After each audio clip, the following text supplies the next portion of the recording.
everyone. Welcome to the Big Ten Football Talk Podcast. I'm your host, Zach Guggenheim. We're going to recap the semifinals, talk a little bit about Penn State bringing like everybody and their brother back, and then we're going to talk about the CFP National Championship. Thanks for joining us. You know, just off the bat, they really need to come up with a new name for the National Championship game. Someone made this point on Twitter. I think it might have been Tony Gerdeman, who covers Ohio State. The College Football Playoff National Championship. Come on, guys. Shorten it up. Shorten it up, guys. That's my one criticism, because there can't be 100 more in college football. But that's okay. We're just going to get right into it. Two really good semifinal games. Two very good semifinals. For all the hand-wringing there was about the quarterfinals and the first round being boring, they weren't boring. But for all the hand-wringing there was, we got a couple of really good bangers in the semifinals. Penn State, Notre Dame, I'm going to start there because I'll talk about Penn State bringing Drew Aller and Singleton and all them back.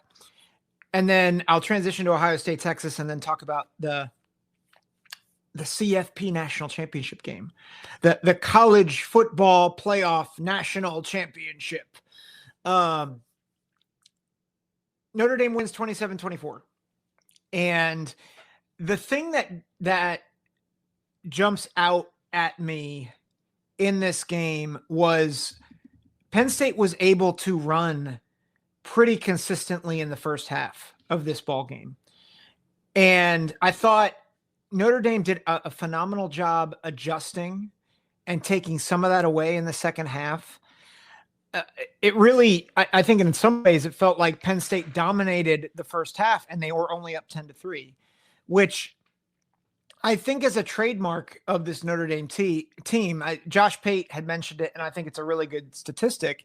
Over the past two games, Notre Dame is 27-0 when owning the middle eight, which is the last 4 minutes of the first half and the first 4 minutes of the second half. And what Notre Dame was able to do, they stole momentum at the end of the first half.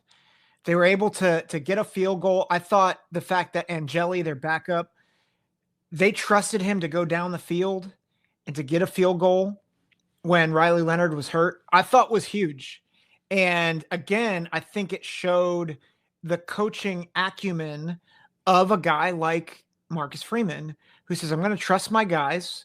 I'm going to trust these players, and we're going to get some points at the end of the half.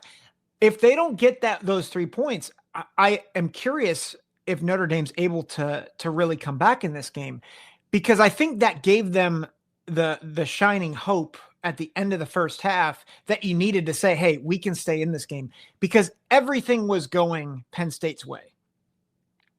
Everything was going Penn State's way.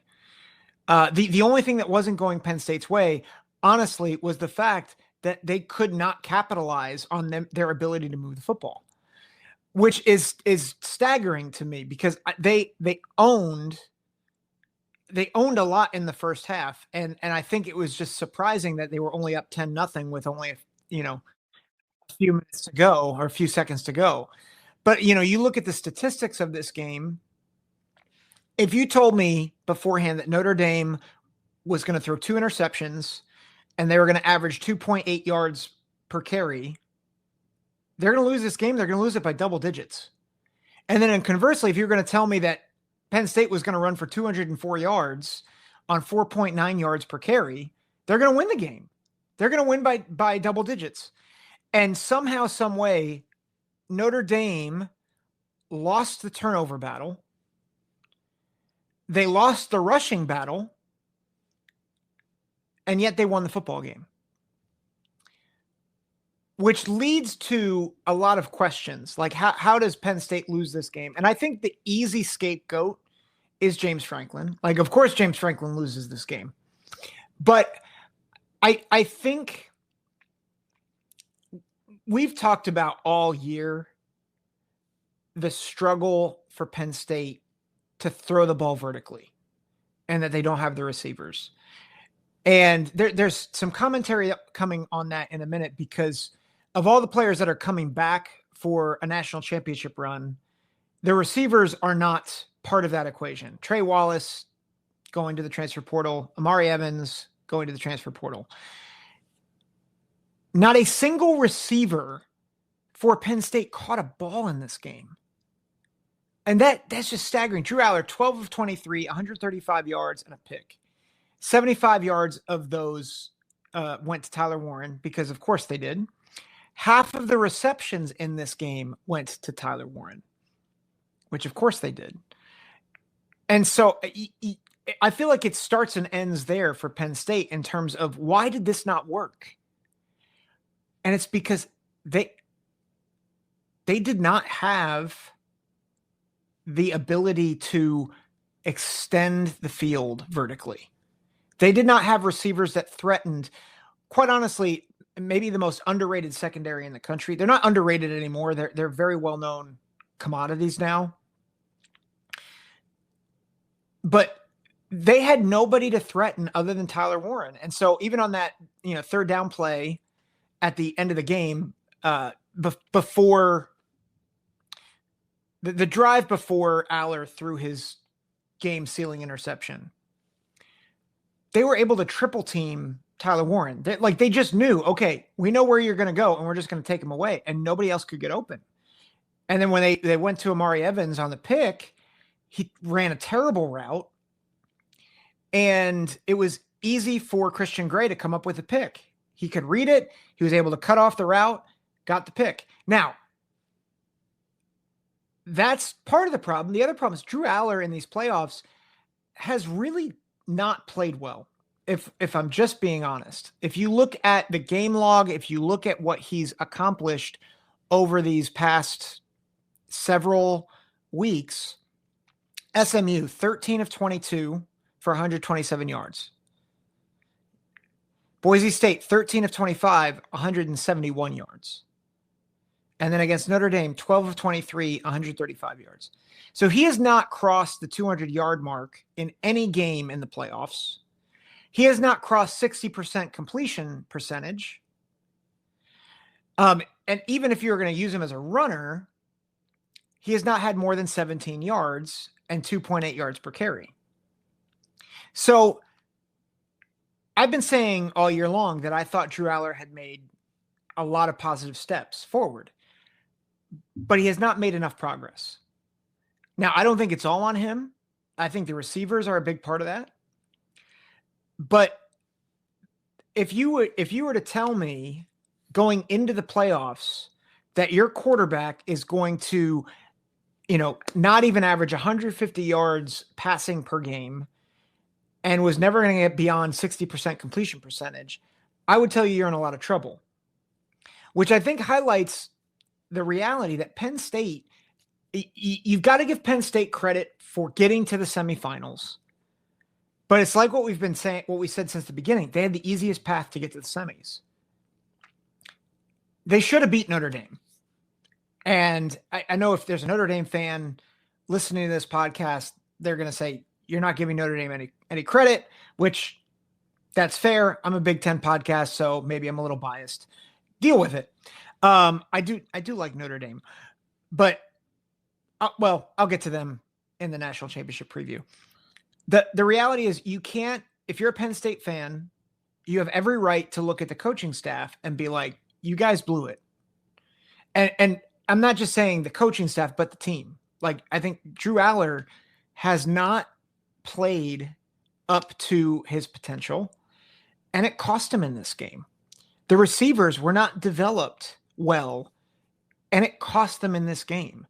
In a game that, honestly, if you run for over 200 yards and you're one-dimensional and you're still able to run for 200 yards and 5 yards a carry or 4.8 yards per carry, you should win this game. But they got outcoached and they got outplayed. And the sobering thing about it is the reason why Notre Dame was able to win this game was in spite of turnovers. Riley Leonard and Notre Dame receivers were able to make plays when Penn State's receivers were not, and Penn State's quarterback was not. A big question that you have to ask too, and I know people will not like will not like me asking this question, but we said at the beginning of this, what's the impact of Bo Pribula having to transfer before the playoff starts? And I can't help but think, if Bo Pribula was in this game, do they win? Because he adds another dimension. Bo Pribula can throw a bit more effectively than Tyler Warren can. Do they win this game with Bo Pribula? And it's an unfortunate part of the transfer portal that this new world that we have to deal with. So I don't know. I don't want to do the what if game, but my takeaway from that game was I thought Penn State was slightly more talented, but Notre Dame, they played better when they needed to, and they got the W, which if there's anything that we can say about Notre Dame, that's kind of who they are. They are not the most talented team. They are very talented, but they're not the most talented team. But they will let you beat yourself. They will capitalize on your mistakes, and they will outwork you. And that's what they did. That's what they did to Georgia. It's what they did to Penn State. And again, people will say, well, they're as talented as Georgia. Up and down the roster, no. But they are good enough to beat Georgia. And that's all you need. If you can outcoach someone and outwork somebody, and you have enough talent to do that, it doesn't matter. It doesn't matter if you don't have as many talented players. What matters is, are you talented enough to overcome the gap of talent? And they've done that the past 2 weeks. And they were more talented than Indiana. So that's my takeaway from this game. It felt like a missed opportunity for Penn State. And I think Notre Dame took it from them too. Like, I think if it were any other team, I think Penn State still wins that game. But because Notre Dame is is who they are, and Marcus Freeman is who he is, and Riley Leonard is who he is. Riley Leonard is a dude. I love that guy.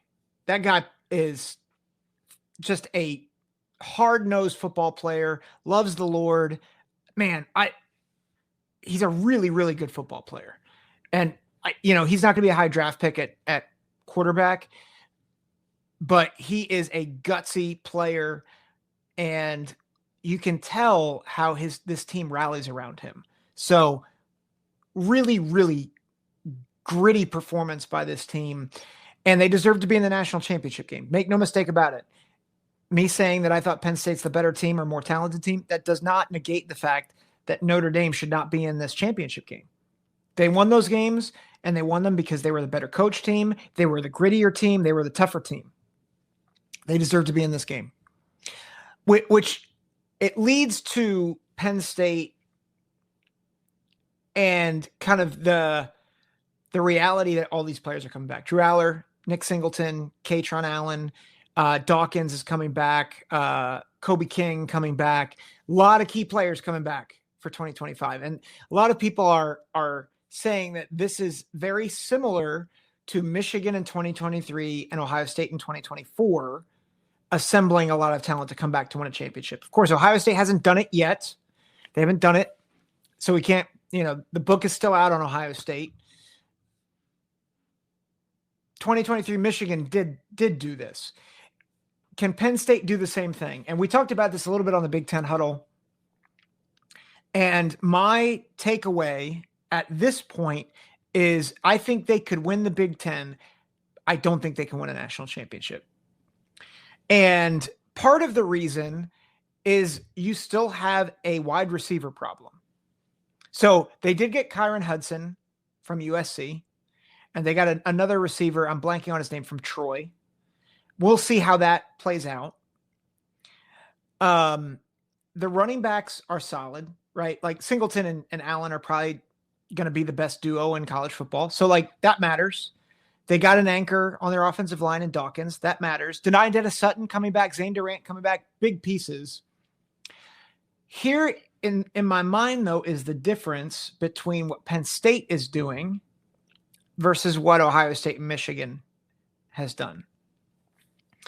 I look at Penn State's roster and their starting 22, and I'm like, they have a lot of really good pieces. who are their game breakers and who are the pieces behind those really good pieces. Because here's the thing, Michigan, they didn't just have a lot of potential NFL guys. They had some superstars as well. They had game wreckers. Mason Graham is going to be a top 5 pick. Kenneth Grant's going to be a top 15 pick. Chris Jenkins was a first-round pick. And they had another defensive tackle in there who I believe was a first-round pick also, or second-round pick. So you had 4 guys who are going to be first-round or second-round picks just at defensive tackle that you're rotating through.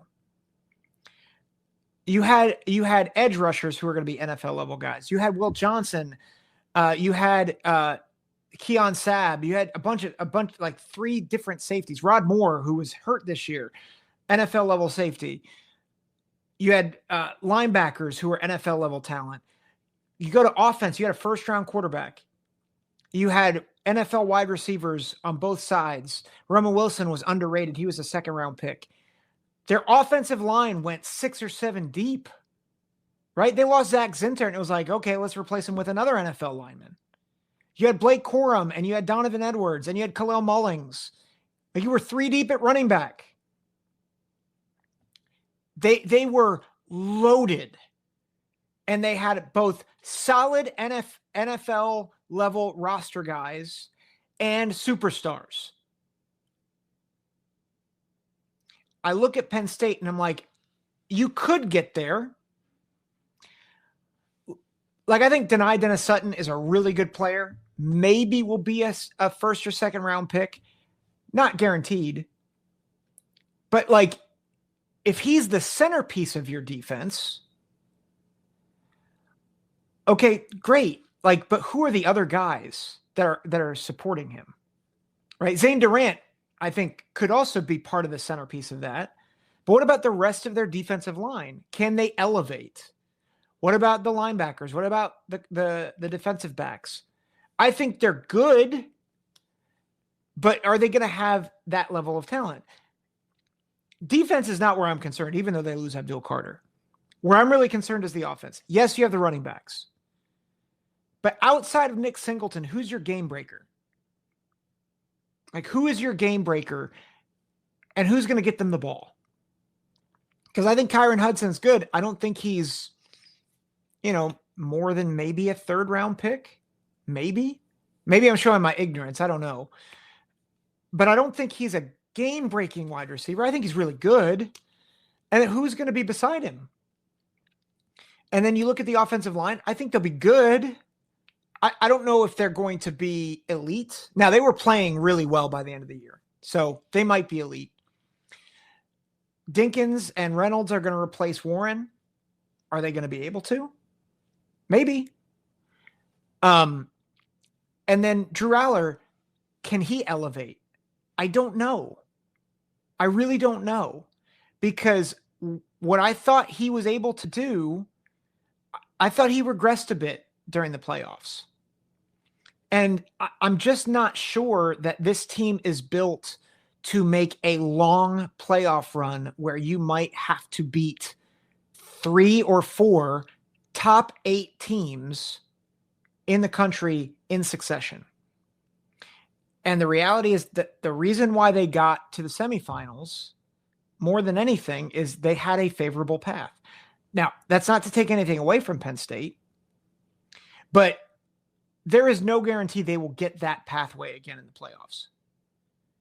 And if you put Penn State with Ohio State's pathway or Texas's pathway or Notre Dame's pathway, I don't know, man. Like, maybe they navigate that. I think they lose to Texas. I think they probably lose to Oregon again. They probably get Tennessee. I think they'd beat Tennessee.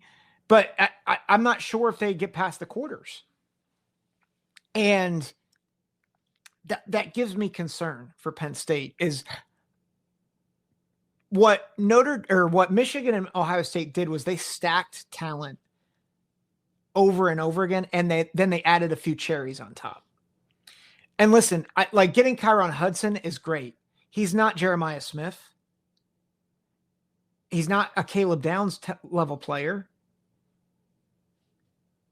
And I just don't, I feel like the jury's out. Can Penn State go and make a splash in the transfer portal still? Yes. I don't think that's how they're constructed, though. I don't think that's how James Franklin wants to be. I think he wants homegrown talent. So I'm not trying to be down on Penn State. I'm just trying to say, hey, let's pump the brakes, because I think what they're doing is admirable. And I think they're to be commended for loving their school and wanting another crack at it.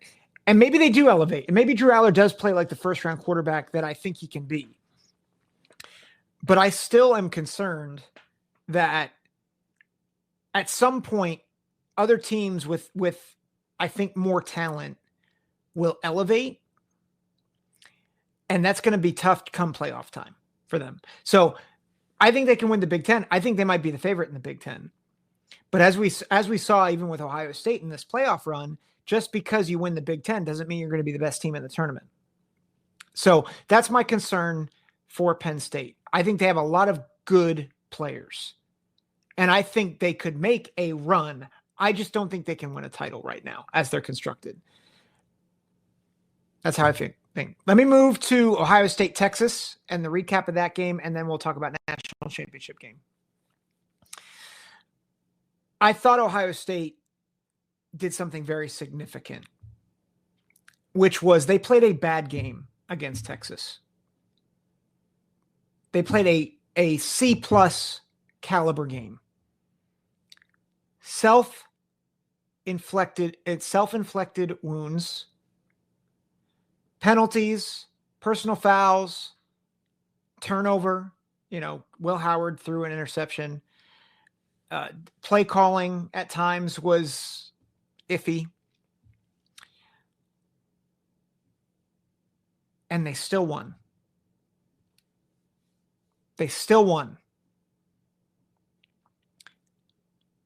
And I think that has been the curse of Ryan Day, is he gets into these games, in these big high pressure games, and he starts to feel the pressure, starts to clench up, and then he loses it. And he didn't do it this time. And I cannot be more happy for him. I can't be more happy for him. Can't be more happy for these players, this group of players. It is fitting that the two biggest plays in this game, the screen pass to Travion Henderson and the fumble return by Jack Sawyer, or by two guys who are seniors, two guys who had some big moments thwarted by Michigan. A guy who made a big mistake and almost cost his team, and probably could have cost his team the win, and yet getting retribution. And getting redemption, not retribution, redemption. Getting redemption. I think that is the big takeaway is, for a long time, Ohio State has needed to blow you out to be able to be loose and to be able to win a game, particularly against a team with equated talent. People might say, well, Notre Dame a year ago. I don't think Notre Dame was the same caliber of team a year ago. I think they were good. I don't think, they weren't Michigan. They weren't Washington. They weren't Texas. And that's kind of the caliber of team that Ohio State was. They were in that gear. They were in that echelon. And they almost blew that game to Notre Dame a year ago, which, we'll talk about that. There's some history here between Ryan Day and Marcus Freeman, but they weren't in the same level of talent a year ago. And that's no shot at Notre Dame. It's a credit to Notre Dame and how well coached they are, despite the fact that Marcus Freeman had 10 men on the field. But if you go back to top 5 games, the way that Ryan Day has been able to win those games is he gets up early and then he leans on you, right? So Clemson in 2020, what did he do? Got up 35-14. It was over, right? Indiana this past year, they got up big with the punt return and it was over at that point. The only top 5 win that Ryan Day has had where it was kind of in the balance throughout the game was Penn State this year. And they were able to win that on the road. And that, I thought that showed something. And I thought this game showed something. But the difference between Penn State and Texas, and again, Penn State fans, I'm sorry, I'm going to say this about you. Penn State's not as talented as Texas. I thought out of any team left in the playoff, and this includes Georgia, Texas had the roster to make life hard on Ohio State, even without self-inflicted penalties and wounds, right? They had the roster up and down. They have wide receivers who can exploit you. They had running backs who could run by you. They have a tight end in Gunnar Helm that was really good. A quarterback who, yes, he's inconsistent, but Quinn Ewers, he's an NFL-level passer. On defense, they were strong at every level. Every level of the defense, they were really good. All-Americans, NFL-level players. And while Ohio State had the better roster, it was slim. And similar to what I said kind of with Notre Dame and Penn State, Texas had enough talent that they may not have been more talented, but they are talented enough that they could will themselves to a win. And it wouldn't be all that shocking. And Ohio State kept fighting and fighting and fighting. Texas fought, and then Ohio State counterpunched. And when Texas tried to throw another punch, Ohio State would counterpunch. That was a championship level performance, even when you didn't have your best stuff. And I don't think Texas played their best game either. But I thought they played better than they did against Arizona State. I thought they played better than they did against Clemson. I thought they played their best game in the playoff. I thought they rose to the occasion. I thought they made life hard for Ohio State, for Will Howard. And they kept fighting back. And I think that is something you have to think about. We always tend to look at football games through the lens of NCAA 25, like a video game. And you're like, man, Ohio State, they didn't run the ball well. Ohio State, they didn't get the ball to Jeremiah Smith. They were bad. Yeah, they were not great in this game. But they fought back. And that matters a ton because I think it shows you, I think the culture of this team, the belief they have in each other, and that doesn't equate in a video game. But that equates in real life. This team was playing their what's off. And I could not be more impressed by how Ohio State was able to pull this out. And I say that as someone who did not believe, as a fan and as a fan and as I don't want to say analyst, but as someone who likes to break down the game. When Texas tied it up at 14-14 and Ohio State went 3-and-out after that, I told my mom, I was watching the game with her, and I said, this game's over. Texas could come back and win. And I saw a lot of people, a lot of fans saying the same thing. I've seen this movie before. I've seen it before. I don't want to watch it anymore. And instead, Ohio State got a third down stop. And then they march. They drive the field. They don't get a quick score. They drive the field with third down conversions, fourth down conversions. And then they score. And then Texas goes bing, bang, boom, all the way to the 1-yard line. And they get a fourth down stop at the goal line. Jack Sawyer, Captain Jack, as Chris Fowler and Gus Johnson would say. And they get the win. That's the stuff, that play will go down in Ohio State lore if they win the national championship. It'll go into college football playoff lore. Just phenomenal. And I think my takeaway, a lot of people are bagging on Steve Sarkisian about the play call, the toss, all that stuff. Listen, regardless of what you think about the play calling or anything, that Texas team, from a talent perspective, is as good as anybody in college football. From corner to defensive end, offensive line, onward. It was a gritty win by Ohio State. They overcame a lot of obstacles. And I think Ryan Day, who I have very much maligned on this show, on Twitter, I kept saying he can't change. I'm here to tell you I was wrong. I was wrong. He deserves so much credit. And he, just the way that he has recovered and been resilient, he deserves a lot of credit. So big win by Ohio State, which leads to the national championship. Ohio State taking on Notre Dame in the college football playoff national championship. This game started with a 9.5 point line in favor of Ohio State. That line has gone down to 8 points.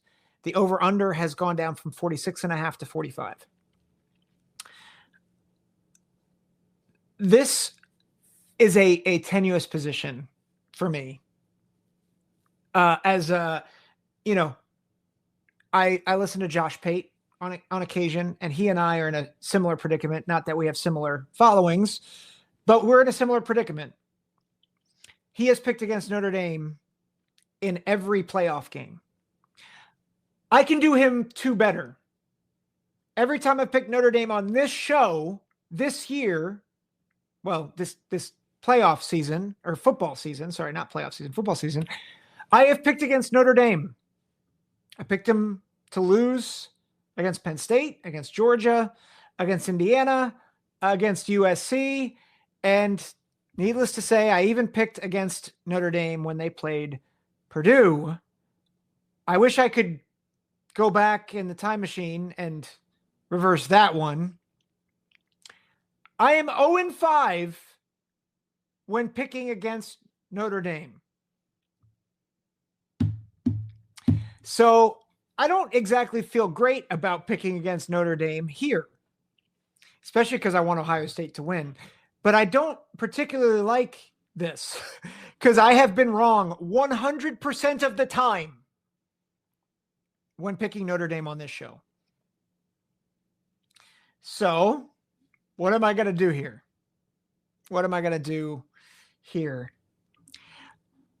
I think something that's instructive is to look at Notre Dame's roster. A lot of people are looking at Notre Dame, and I think they are skeptical and slow to kind of say Ohio State's going to blow Notre Dame out, because I think a lot of people expected that with Texas.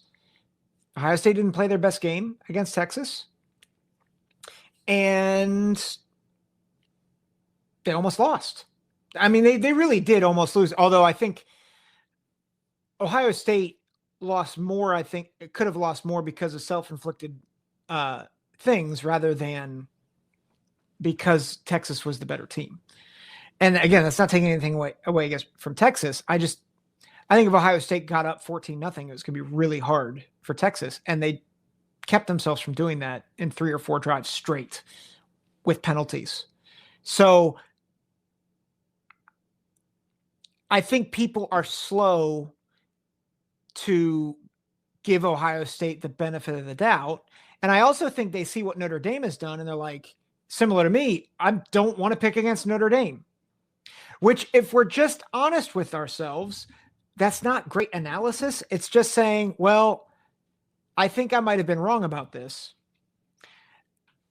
And so I think the gut feel that everyone has, myself included, is Notre Dame's probably better than we think, and it's probably going to be really close, and Notre Dame might actually win. And I think Notre Dame can win this game. I think they can win this game. Here is an exercise that we did on the Big Ten Huddle, and I want to bring you into my thinking. I asked JR, who's the co-host, the host of that show, if you were to go down the two deep of Notre Dame's depth chart, who would you pick to start for Ohio State?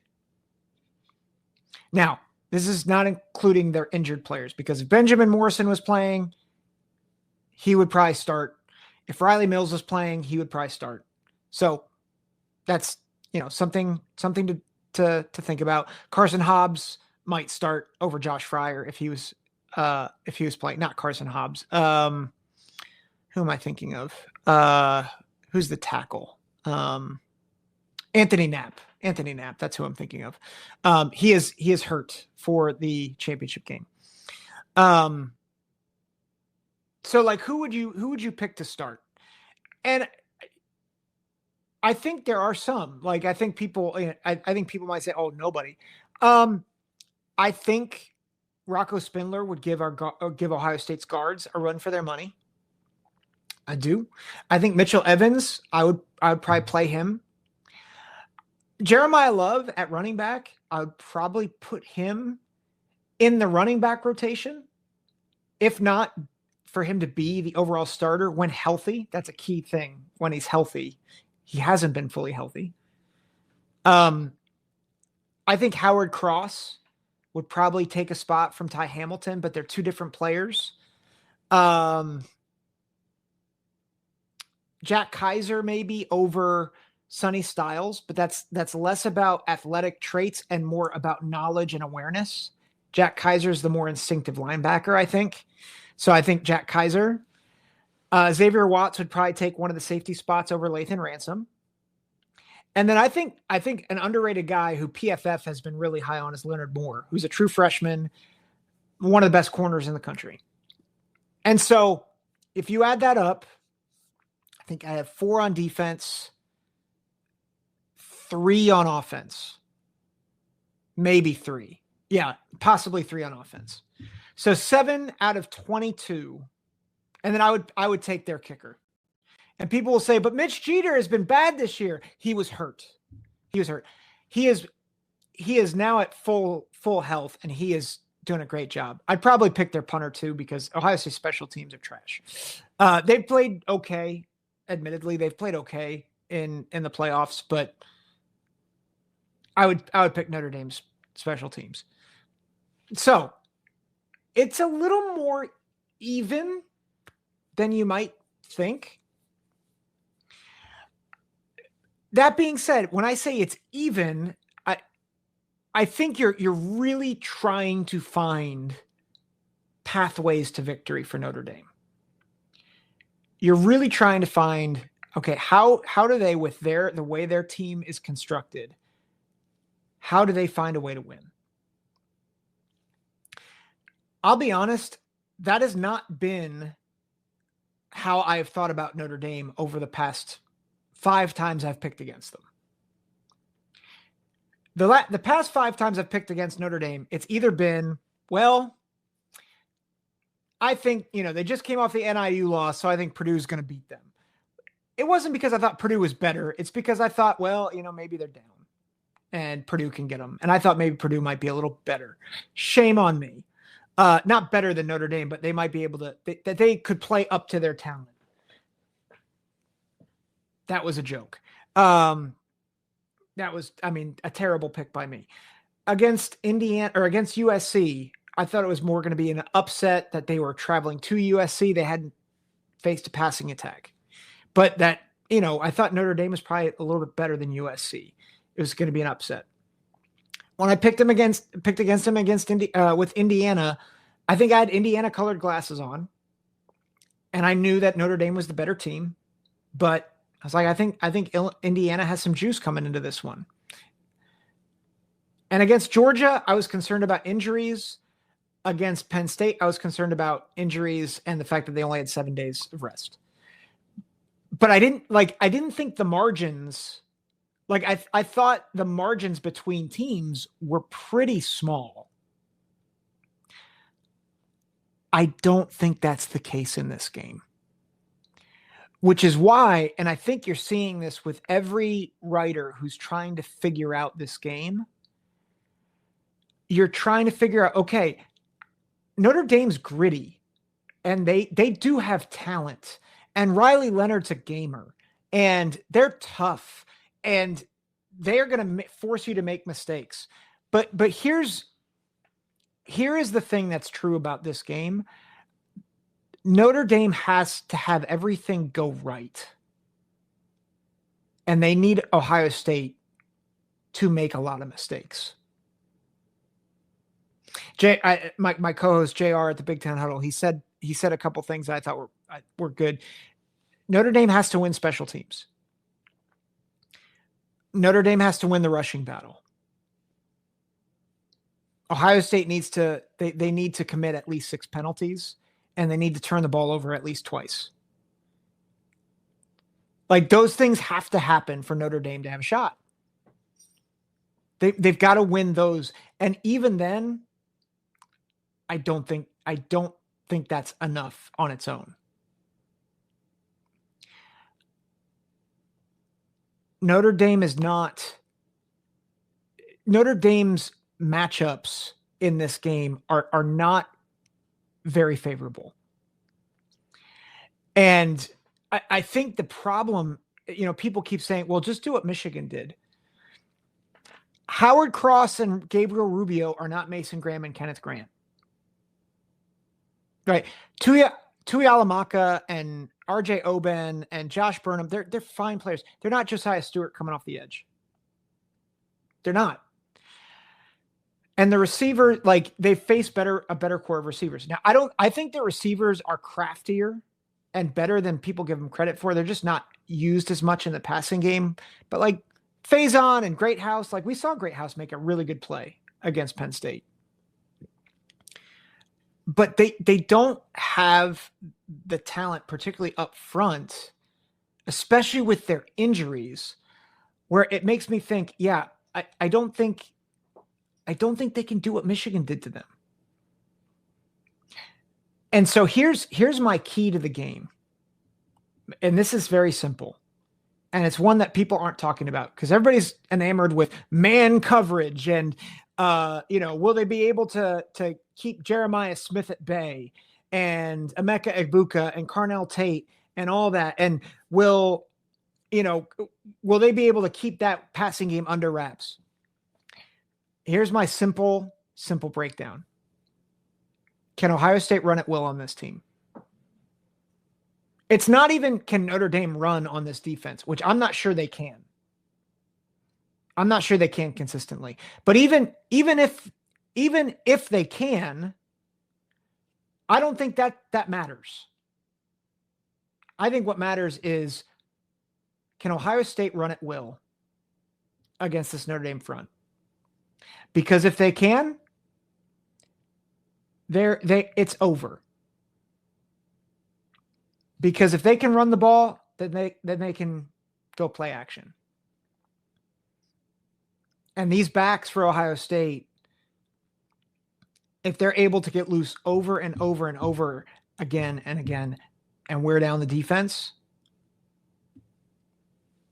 it doesn't matter how good their corners are. At some point, they're going to get beat.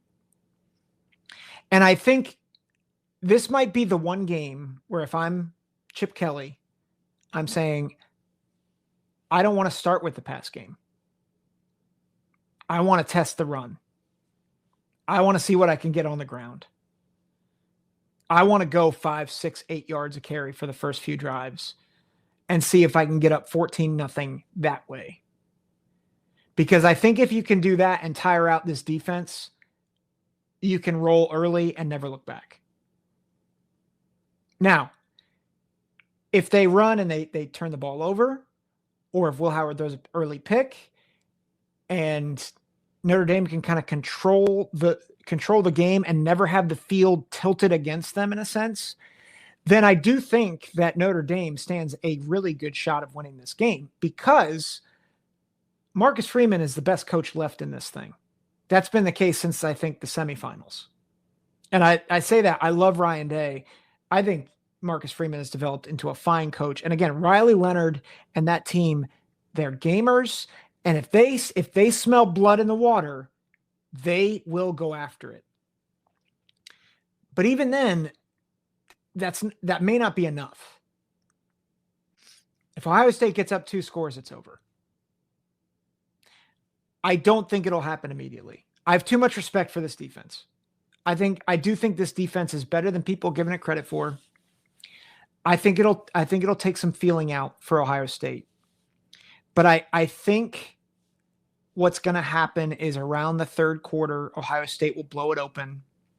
I actually wouldn't be surprised if Notre Dame leads at half, 10-7 or something like that. But then I think TreVeyon Henderson blows this game open. And I think Emeka Egbuka in the past game blows it open. And I think Ohio State pulls away. I think it ends up looking comfortable. I think it will be closer until you get to the start of the fourth quarter. I think the fourth quarter, it will feel like very much Ohio State's in control. I am picking 28-10 Ohio State over Notre Dame. I am picking against Notre Dame for a 6th consecutive time. But I feel a lot more confident about it this time around. Now, if Notre Dame wins, a lot of conversation about legacy and for Ryan Day and whatnot. But I think you get tip of the cap to Marcus Freeman. But I just look at the matchups and I just think Ohio State would really have to lose this game. And I'm not trying to be. I'm not saying there's no chance, because there is. Notre Dame has enough talent to make things uncomfortable. I just don't love the matchups. I think almost every way you slice it, they favor Ohio State. And if Ohio State plays a clean game, this will be a boring second half. If they play a clean game. If they don't, if Notre Dame mucks it up, then it might be really close and Notre Dame can win it, can kind of steal a win in the fourth quarter. But I also just don't think – I think Notre Dame has a great culture, and I think that's really propelled them. And I think that matters. I think Ohio State – with what they've been through, I don't think they're going to let this. I don't think they're going to let themselves beat themselves. And so I'm picking 28-10. I would not be shocked if it's actually worse. I wouldn't be shocked if it's closer to either, but I really, honestly, out of respect for Notre Dame, I'm not picking it further, but I don't love this matchup for Notre Dame. If I'm just thinking about it soberly, as a fan, I'd rather pick Notre Dame, if I'm honest, because I like what I just said. It's a bit of superstition kind of a thing, right? But if I'm just being honest about the analysis, I don't see a good matchup here for Notre Dame. So that is my prediction: 28-10 Ohio State. Probably means that Notre Dame's going to win by 20, and I'll get laughed at on here. So that just tends to be how it works, right? Stay tuned. I will recap the national championship, whether Ohio State wins or loses. Recap that. And then with the next show, I will make a pretty big announcement about the future. So stay tuned. Thanks for listening and watching. Take care. God bless.